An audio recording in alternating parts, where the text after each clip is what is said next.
Hello, bienvenue sur Amimo, le podcast qui parle du bien-être et des émotions des animaux. Je m'appelle Élise, je suis praticienne en kinésiologie et en communication animale, je suis amoureuse des animaux et en totale fascination devant ces êtres. Dans ce nouvel épisode, j'ai envie de vous parler du pouvoir de l'intention et de son impact dans la relation avec nos animaux. Parce que oui, je prends de l'avance, l'intention est hyper importante dans notre relation et notre communication avec nos animaux. L'intention, c'est le fait de se proposer un certain but. C'est, pour faire peut-être un peu plus simple, une pensée qui a un objectif. Par exemple, aujourd'hui, je mets l'intention d'enregistrer cet épisode de podcast. C'est au-delà de la pensée qui dit « il faudrait que j'enregistre un épisode de podcast ». Le terme intention est beaucoup employé et je trouve que vraiment dans la relation humain-animal, il s'applique à merveille. Les animaux, on le sait, sont sensibles à notre langage corporel plus qu'à notre langage verbal, mais ils sont aussi très sensibles à nos pensées et à nos intentions. Et d'ailleurs, je fais une petite parenthèse, c'est bien souvent nos pensées et nos intentions qui vont créer du stress chez nos animaux. Pour illustrer, si vous approchez d'un animal avec l'intention de lui donner de l'amour, il va le sentir et très certainement s'apaiser un petit peu. Ça ne veut pas dire que vous allez forcément pouvoir toucher l'animal si c'est un animal craintif, mais déjà lui partager votre bonne intention et vos bonnes ondes, ça va créer un climat de confiance. A l'inverse, si vous approchez d'un animal avec l'intention de lui faire du mal, il va se raidir, il va se tendre, il le saura, il va très certainement chercher à fuir, voire être dans une réaction agressive. Ma minette Moon, dont je vous ai déjà parlé, est un très bel exemple du rôle de l'intention dans notre relation humain-animal. Moon, je vous l'ai présentée, c'est une chatte craintive qui n'aime pas la contrainte. Et je dirais même que ça la terrorise. Vraiment, l'idée d'être contrainte pour elle, c'est un enfer.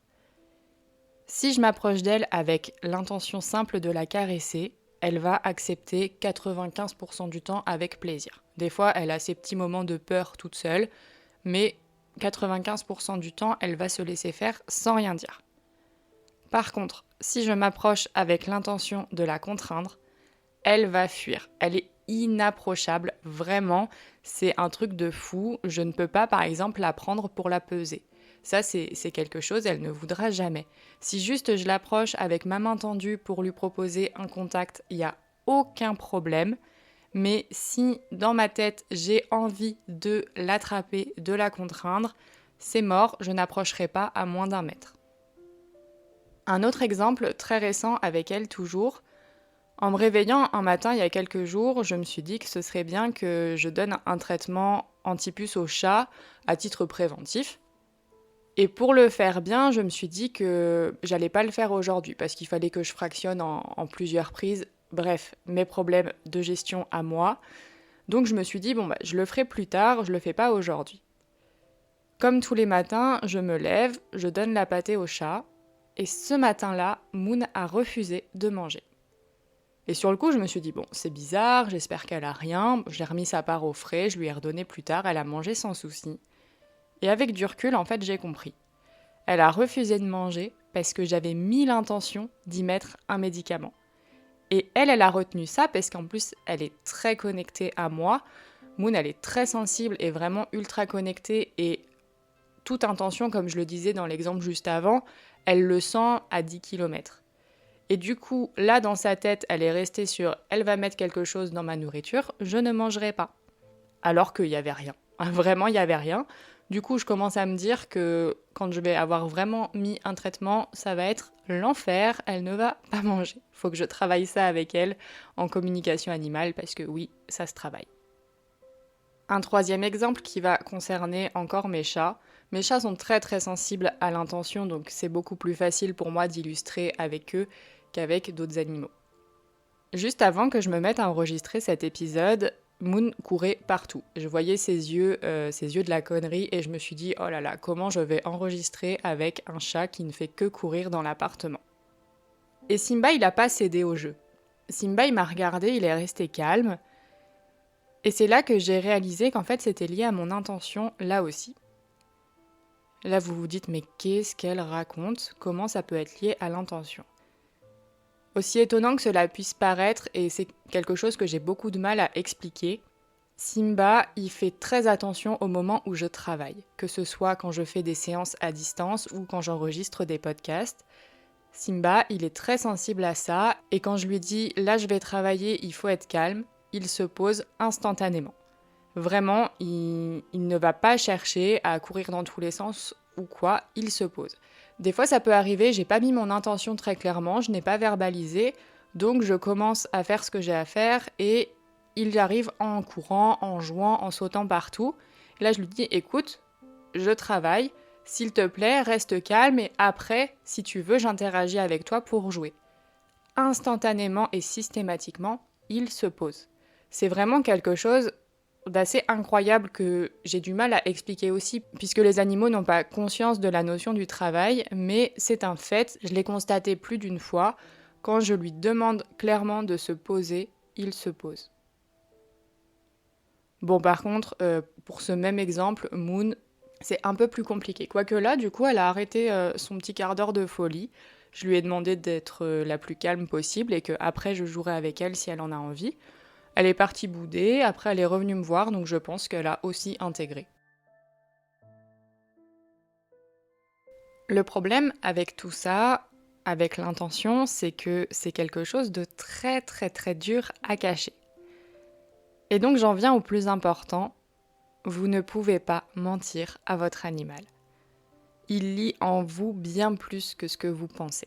Votre animal, pour lui, vous êtes un livre grand ouvert et dites-vous qu'il sait lire à la perfection. L'intention, c'est un élément fondamental de la communication qu'on peut avoir avec nos animaux et donc des interactions qui en découlent. Et prendre le temps de la définir, c'est essentiel, c'est primordial, bref, c'est non négociable.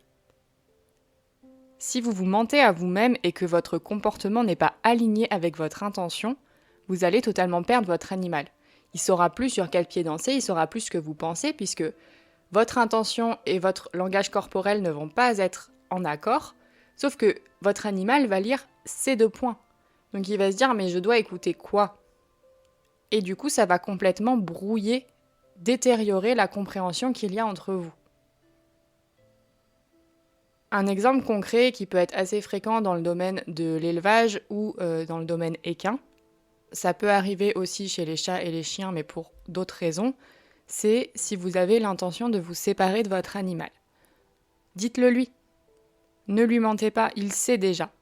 Lui mentir, c'est juste le laisser intégrer un stress, voire un traumatisme dont il pourrait se passer largement. En fait, c'est pas, selon les raisons, c'est pas dramatique de vous séparer de votre animal. Mais soyez honnête et transparent avec lui. Et c'est pareil, si vous êtes en colère contre votre animal, dites-le lui. Si vous l'aimez, dites-le lui. Soyez transparent et honnête avec lui, mais avant tout avec vous-même. Vous avez le droit d'être en colère contre votre animal parce qu'il a fait une bêtise, parce que votre chat a fait pipi sur votre lit. Ça m'est arrivé et clairement, j'étais pas en mode « Waouh, c'est trop génial, franchement, Moon, je t'aime ». Non, c'est normal d'avoir de la frustration, d'avoir de la colère. Il faut le verbaliser. Il faut le verbaliser et de même, des fois, ça m'arrive. J'ai eu une journée pas forcément simple émotionnellement, donc j'ai beaucoup de négatifs en moi. Je vais voir mon cheval, la première chose que je lui dis c'est « ça ne te concerne pas ». Mes émotions négatives ne sont pas liées à toi. Et tout de suite ça permet d'enlever un poids énorme, lui il se dit pas « mon Dieu qu'est-ce que j'ai fait ?» Non, j'ai mes émotions, j'ai quand même envie de passer du temps avec toi. Après, s'il lui refuse, je ne force pas puisqu'il n'a pas à prendre mes émotions. Mais c'est important qu'il intègre que ce n'est pas lui qui a généré des émotions négatives en moi. Et pour rester sur l'exemple de mon cheval, à chaque fois que je décide d'aller le voir, pendant le trajet, je définis mon intention. Je me dis qu'est-ce que j'ai envie de faire avec lui aujourd'hui, qu'est-ce que j'ai envie de lui proposer comme interaction. Est-ce que c'est simplement des câlins dans le pré? Est-ce que c'est de l'emmener brouter? Est-ce que c'est travailler? Est-ce que c'est aller en balade? Je réfléchis à ça et je définis l'intention de ce que j'ai moi envie de faire. Et du coup, ça me permet quand j'arrive face à lui, Mon intention est au clair.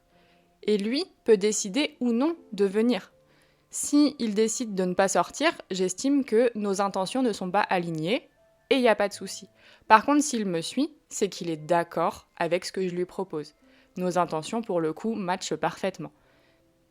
Et ça, c'est très important, encore une fois, parce que ça permet d'avoir une relation, une communication beaucoup plus saine et beaucoup plus sereine.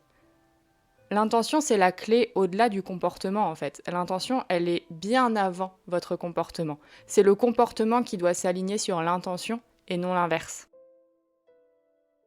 Il y a quelques années, j'avais vu passer une étude et malheureusement, je n'arrive pas à la retrouver. C'était une vidéo. Si jamais, quand j'en parle, certains la connaissent et la retrouvent, vraiment, n'hésitez pas à la mettre en commentaire ou à me l'envoyer pour que je la mette en barre de description parce que elle était hyper intéressante cette étude et je suis tellement déçue de ne pas pouvoir vous amener des images à cet exemple. C'était une étude sur l'intention de l'humain envers le chien. Je vous explique tout un petit peu mieux. Le contexte, c'était de mettre de la nourriture devant un chien. Alors je me souviens plus, c'était des croquettes ou un truc encore plus tentant. Bref, on met de la nourriture dans une assiette devant un chien. Et ce chien n'a pas le droit de manger. Il y a donc quelqu'un qui note le comportement de l'animal et il y a l'humain de l'animal qui est présent aussi. Son humain doit se retourner quelques minutes ou quitter la pièce et du coup il ne voit pas, il n'entend pas ce que fait son chien. Et là on laisse le chien agir. Alors, certains chiens mangent sans se poser de questions, d'autres respectent et attendent qu'on leur donne l'autorisation de manger. Et pour d'autres, c'est là tout l'intérêt de l'étude, la gamelle est remplacée par une gamelle vide pour faire croire que le chien a mangé alors que ce n'est pas le cas. C'est juste l'humain qui est intervenu. Dans ce dernier cas, quand l'humain revient, qu'il voit que son animal a mangé alors qu'il n'avait pas le droit, il met une intention négative qui génère une réaction négative chez le chien qui finalement n'a rien fait du tout. Et c'était vraiment flagrant de voir que l'humain était déçu que son chien ait, entre guillemets, raté le test. Et du coup, cette intention, cette émotion, elle bascule jusque sur le chien qui se dit « Mince, mon humain est déçu », mais sans comprendre pourquoi finalement. Et ça, c'est bien la preuve que le chien s'adapte à l'intention de son humain. Et ça marche avec tous les animaux. Pour finir cet épisode, ce que j'ai envie de vous dire, c'est que l'intention, c'est un allié précieux dans la communication humain-animal. Et elle se travaille. L'intention, ça se travaille. C'est pas parce qu'aujourd'hui vous n'arrivez pas à définir votre intention que demain vous n'y arriverez pas.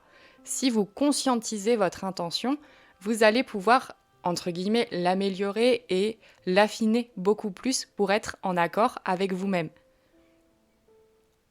L'intention, c'est une pensée assez puissante et donc une pensée en soi, vous pouvez la contrôler. Vous avez un pouvoir dessus.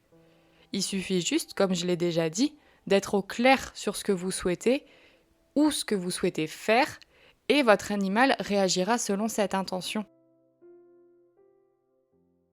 Je serais curieuse de savoir, avant de conclure cet épisode, si vous avez des petites habitudes d'intention, comme je peux l'avoir avec mes chats avant de travailler. Si vous avez des petites habitudes comme ça avec vos animaux, n'hésitez pas à me les partager en commentaire ou à me les envoyer en message privé. Je serais vraiment très heureuse d'échanger avec vous sur ce sujet qui me passionne, qui n'est pas forcément simple à aborder puisque, à part cette étude que je n'ai pas réussi à trouver, il y a très très peu d'études là-dessus. Et pourtant, c'est tellement flagrant. Observez ça dans la relation avec vos animaux et vous allez voir que c'est très intéressant à observer et que plus vous vous concentrez sur votre intention, sur ce que vous souhaitez vraiment au fond de vous, et plus la relation avec votre animal va être simple. J'espère que cet épisode vous a plu. Si c'est le cas, n'hésitez pas à mettre un petit like, à le commenter, à le partager. Bref, comme d'habitude, sentez-vous libre. De mon côté, je vous dis à bientôt dans un nouvel épisode. Je vous envoie plein d'amour. Élise.